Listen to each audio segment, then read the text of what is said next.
ठाणेकरांची वाहतूक कोंडीतून सुटका व्हावी यासाठी अतिशय महत्त्वाच्या असलेल्या मेट्रो मार्गिकेच्या चाचणीसाठी मेट्रोची ट्रेन दाखल झाली आहे।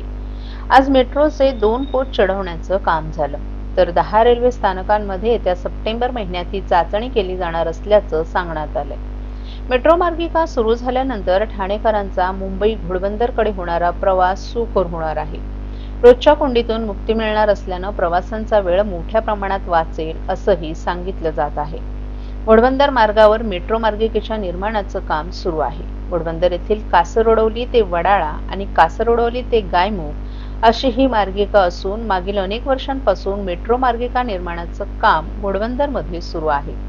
भर रस्त्यात ही कामं सुरू असल्यानं ठाणेकरांना कोंडीचा सामना सहन करावा लागत आहे। काही दिवसांपूर्वीच उपमुख्यमंत्री एकनाथ शिंदे यांनी सप्टेंबर महिन्यात मेट्रोची चाचणी होणार असल्याचा दावा केला होता। त्यानुसार आज मेट्रो मार्गिकेवर 2 कोच चढवण्याचं काम सुरू होतं।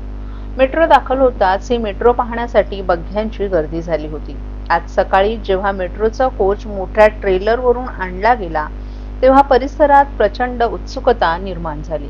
कामगारांसोबतच स्थानिक नागरिक, प्रवासी, दुकानदार हे पाहण्यासाठी थांबले होते। मेट्रोचा कोच पाहताच अनेकांनी मोबाईलमध्ये फोटो, व्हिडिओ टिपले। मेट्रो मार्गिका सुरू झाल्यानंतर ठाणेकरांचा मुंबई, नवी मुंबई, वडाळा, भांडूप, घोडबंदरकडे होणारा प्रवास सुकर होणार आहे। रोजच्या कोंडीतून मुक्ती मिळणार असल्यानं प्रवासाचा वेळ मोठ्या प्रमाणात वाचेल असंही सांगितलं जातंय। मेट्रो मार्गिकेसाठी कॅडबरी जंक्शन ते गायमुख अशा 10 किलोमीटर अंतरावर ही चाचणी होणार आहे। चाचणीची तारीख ठरली नसली तरी सप्टेंबर महिन्यात केव्हाही ही चाचणी होण्याची शक्यता असल्यामुळे ही चाचणी पाहण्यासाठी आता ठाणेकर आतुर झाले आहेत।